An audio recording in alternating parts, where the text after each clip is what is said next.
Bienvenidos.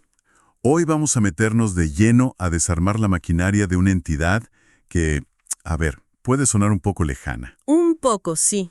pero que tiene un impacto súper directo en nuestra vida cotidiana. Me refiero a la Superintendencia de Servicios Públicos Domiciliarios de Colombia. Tenemos aquí el decreto que le dio, digamos, su forma moderna. El 1165 de 1999. Exacto. Un documento que a primera vista parece bueno, un laberinto de artículos y numerales, Sí, pero que en el fondo es el manual de instrucciones del gran árbitro. del árbitro del juego entre la gente y las empresas que nos dan agua, luz, gas. Y telecomunicaciones. Justo. Y esa es nuestra misión hoy, ¿no? Entender cómo se diseñó este árbitro. ¿Qué herramientas se le dieron? Eso. ¿Qué herramientas y sobre todo qué poder se le entregó para asegurar que el juego sea limpio? Porque este decreto no solo le dio un silbato para pitar faltas, No, para nada. le dio el poder de sacar la tarjeta roja definitiva. O sea, la capacidad de tomar el control total de una empresa y decidir si sigue jugando o no. Un poder que es extraordinario y que por lo mismo requiere un diseño muy, muy cuidadoso. Este decreto es en esencia la arquitectura de ese poder y de sus contrapesos, claro. Pues empecemos por los cimientos. A ver, ¿qué tipo de entidad es esta superintendencia? Porque no es un ministerio, pero tampoco es que sea completamente independiente. Claro. El artículo 2 dice que está adscrita al Departamento Nacional de Planeación, pero al mismo tiempo le da autonomía administrativa y financiera. ¿Cómo funciona esa dualidad? Esa es una de las claves de todo su diseño. Al adscribir la planeación, que es una entidad eminentemente técnica, se buscaba alejarla del ciclo político. De los ministerios sectoriales. Exacto. Pero la palabra mágica ahí es autonomía. Claro. Significa que, bueno, aunque forma parte de la estructura del gobierno, tiene su propio presupuesto y toma sus propias decisiones administrativas. O sea, no le pide permiso a nadie para operar en el día a día. Entiendo el blindaje administrativo, pero su cabeza, el superintendente, es nombrado directamente por el presidente. ¿Eso no deja una puerta abierta a la interferencia política, por más que la ley hable de autonomía? Esa es la tensión fundamental en casi todas las agencias de control. ¿El nombramiento es político? Sí, pero el decreto introduce un contrapeso, digamos conceptual muy fuerte. ¿Cuál sería? El mismo artículo 2 añade una frase que es un mandato. Dice que el superintendente obrará con plena autonomía de criterio. Ah, autonomía de criterio. En buen español, la ley le está diciendo, usted es la experta aquí, su criterio técnico va primero y no debería aceptar presiones. Esto en la práctica le da un escudo legal para justificar decisiones que a veces son impopulares, pero técnicamente necesarias.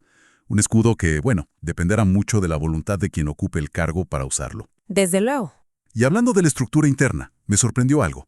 El artículo 3 la define como concentrada, sin oficinas regionales. Para una entidad que vigila servicios en todo el país, ¿no es eso una debilidad? Podría parecerlo, pero fue una decisión de diseño totalmente deliberada. Se buscaba evitar la captura regional. ¿La captura regional? Sí, en los años 90, la idea era que tener muchas oficinas regionales podría fragmentar el criterio y exponer a los funcionarios a presiones de poderes locales, ¿sabes? Entiendo. Al centralizar la toma de decisiones, se buscaba garantizar un estándar único de vigilancia para todo el país. Una sola cabeza, un solo criterio. Justo. Y esa cabeza, el superintendente general, tiene bajo su mando a 3 superintendentes delegados que son muy especializados. Sí, los vi. Uno para acueducto, alcantarillado y aseo, otro para energía y gas y un tercero para telecomunicaciones. Y el artículo 4 establece que el superintendente general nombra a sus delegados. Lo que refuerza la línea de mando. Exacto. Refuerza una línea de mando técnica y coherente. Al menos en el papel. Es una estructura pensada para la especialización y la consistencia. Bien, ya tenemos el esqueleto del árbitro. Ahora veamos qué herramientas le dieron para salir a la cancha. El artículo 5 es una lista. Larguísima. Larguísima, ¿sí? Tiene más de 30 funciones. Si tuviéramos que agruparlas, ¿cuáles serían los 3 grandes poderes que definen a esta entidad? Claro, podemos destilar esa lista en 3 roles fundamentales. El primero, y el más obvio, es el de policía del sector, el que vigila y sanciona. El que pone las multas cuando suben la tarifa sin permiso o el servicio es malo, por ejemplo. Es mucho más que eso. No solo vigila las tarifas. Los numerales 1 y 2 del artículo 5 dicen que debe vigilar el cumplimiento de las leyes y, muy importante, de los contratos de condiciones uniformes, Ese es el contrato que todos firmamos sin leer. o que aceptamos tácitamente al usar un servicio, sí, y ahí están nuestros derechos y deberes. Además, el numeral 13 le permite verificar la calidad de la infraestructura. Los postes, las tuberías. Los numerales 27 y 28 le dan la facultad de imponer sanciones muy severas. De acuerdo. Esa es la faceta, digamos, coercitiva. ¿Cuál sería el segundo gran rol? El de defensor del usuario. Y esto es crucial, ¿Por qué? porque convierte a la superintendencia en la última instancia para el ciudadano de a pie. Si una persona le reclama a su empresa de energía por un cobro excesivo y la empresa le dice que no, No es el fin del camino. exacto. El numeral 32 establece que la superintendencia es la que resuelve el recurso de apelación. Su decisión es la que vale al final. Es como el tribunal de alzada para los usuarios. Justo. Y mientras leía esa lista, me topé con algo que parece sacado de otro tipo de ley, el numeral 12. Ah, sí. Habla de adjudicar parte de una multa a la persona que ayudó a descubrir una infracción. Suena más a un programa de recompensas. ¿Qué tan común es esto? No es muy común, no. Pero es una herramienta de vigilancia ciudadana muy poderosa. Es un reconocimiento explícito de que, bueno, la superintendencia no puede tener ojos en todas partes. Claro. Lo que hace es crear un incentivo económico para que los propios usuarios o incluso ex empleados con información privilegiada se animen a denunciar prácticas ilegales. Es, en esencia, externalizar una parte de la inteligencia de supervisión. A la propia ciudadanía, sí. Una movida astuta. Y eso nos deja con el tercer gran poder. Si el primero es el policía y el segundo el defensor, ¿cuál es el tercero? Yo lo llamaría el organizador del sector. Organizador. Sí, porque la superintendencia no solo reacciona a los problemas, sino que activamente moldea el campo de juego para que sea más transparente y comparable. Y aquí hay funciones que parecen aburridas, pero son potentísimas. A ver, un ejemplo. Pues el numeral 4 le ordena establecer los sistemas uniformes de contabilidad. Ah, claro. Antes de esto, cada empresa era un mundo aparte, financieramente opaca. Al forzar una contabilidad estandarizada, la superintendencia hizo posible por primera vez comparar peras con peras, Y detectar ineficiencias o irregularidades. que antes estaban ocultas en balances contables distintos. Sí, le quita a las empresas la excusa de «es que mis números se miden distinto». Justo esa es la idea. Y se complementa con el numeral 11, que le encarga evaluar la gestión financiera y técnica de las empresas usando indicadores definidos por las comisiones de regulación. Con datos objetivos. Así puede decir, esta empresa es eficiente, pero esta otra no. Y la función del numeral 5, que le permite fijar y cobrar las contribuciones con las que se financia todo el sistema de vigilancia, le da el poder económico para sostener la operación. Es un rol proactivo, de arquitecto de la información del sector. Totalmente. Y esa idea de ser el arquitecto de la información me lleva directo a otra herramienta clave que establece el decreto. El Sistema Único de Información, el SUI. Sí, el SUI. Le dedican un capítulo entero. ¿Por qué era tan importante crear una base de datos centralizada? Porque el SUI es mucho más que una base de datos. Es una declaración de principios sobre la transparencia. ¿Cómo así? Antes del SUI, la información del sector de servicios públicos era un caos. Cada entidad pedía datos a su manera, las empresas se quejaban de reportar lo mismo varias veces en formatos diferentes y, lo más grave, la información no era pública. Entonces, el objetivo principal del SUI, según el artículo 14, era Organizar la casa. eso, organizar la casa y abrir las ventanas. Exacto. El artículo es explícito sobre quiénes son los beneficiarios. Sí, la propia superintendencia para vigilar mejor, las comisiones para regular con datos frescos, pero nombra específicamente a los usuarios y a los comités de control social. Eso debió ser revolucionario para la época. ¿Lo fue? Básicamente, el Estado estaba diciendo, no solo voy a vigilar, sino que voy a darles a los ciudadanos las mismas herramientas que yo uso para que ustedes también puedan vigilar. Es un cambio de paradigma. ¿Y cómo se asegura de que la información que llega a ese sistema sea útil, que sea comparable? A través de lo que el artículo 15 llama el formato único de información.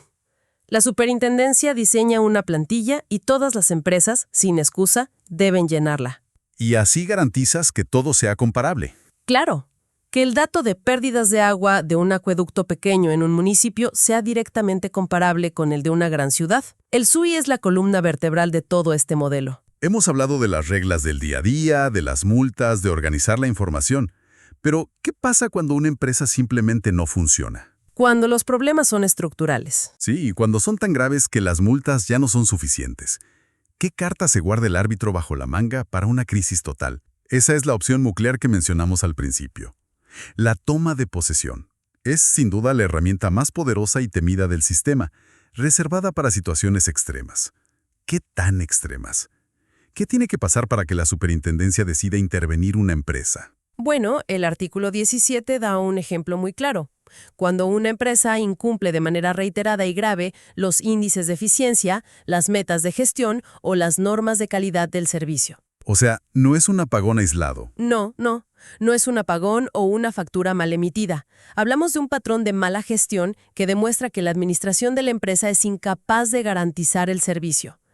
Es una medida para proteger un bien público esencial cuando el operador privado ha fallado sistemáticamente. De acuerdo. Se llega a ese punto crítico, se decide la intervención. ¿Qué ocurre al día siguiente? El superintendente llega y se sienta en la oficina del gerente general. El proceso que describe el artículo 19 es más sofisticado que eso. A ver. El superintendente no se convierte en el gerente. Lo que hace es tomar el control como representante del Estado y firma un contrato con un agente especial. Un agente especial. Sí, que puede ser otra empresa del sector o una fiduciaria experta para que administre la compañía de forma temporal. Se establece un plan de choque con un plazo definido para intentar salvarla. Una especie de cuidados intensivos. Exacto.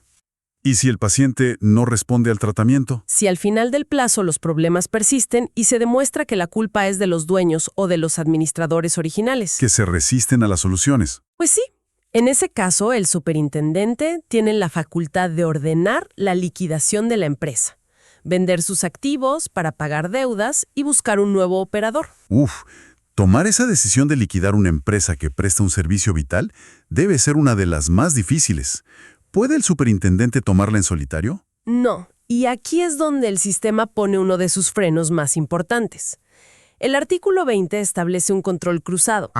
Para tomar posesión, y más aún para liquidar, el superintendente necesita un concepto previo favorable. ¿Un visto bueno de alguien más? Sí, del ministro del ramo, por ejemplo, el de Minas y Energía, y también del director de la Comisión de Regulación correspondiente. Ok. Es una decisión que debe ser validada por las máximas autoridades políticas y regulatorias del sector.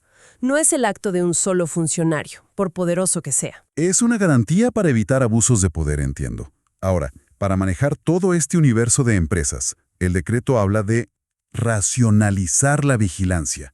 Suena a hacer más con menos. Totalmente. Se trata de una vigilancia más inteligente, no necesariamente más grande. Y el texto propone dos mecanismos clave. El primero, en el artículo 10, es una estrategia de apalancamiento. Apoyarse en las auditorías externas. Pero esas auditorías son contratadas y pagadas por las mismas empresas que deben ser vigiladas. A ver, ¿cómo se evita que el auditor sea demasiado complaciente con quien le paga? Ese es el dilema central de este modelo y su punto más vulnerable, la verdad. La teoría es que la superintendencia no vigila directamente a las miles de empresas. Sino que vigila a los auditores. Exacto. Vigila con lupa a las firmas de auditoría. Establece las reglas de qué deben revisar y puede sancionar duramente a un auditor que omita o maquille información. En la práctica, la superintendencia vigila al vigilante. Es una cadena de confianza que depende mucho del rigor del primer eslabón. Muchísimo. ¿Y el segundo mecanismo de racionalización? La clasificación por nivel de riesgo, del artículo 11. Una idea simple pero muy efectiva. La superintendencia analiza a todas las empresas y las mete en categorías: alto riesgo, medio riesgo, bajo riesgo. Y enfoca sus recursos en las de alto riesgo. Precisamente. Enfoca a sus inspectores, sus analistas, en las que más lo necesitan.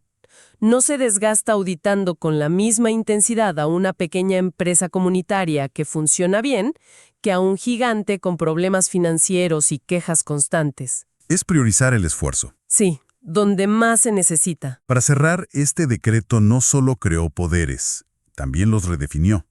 El artículo 27 suprime y traslada funciones.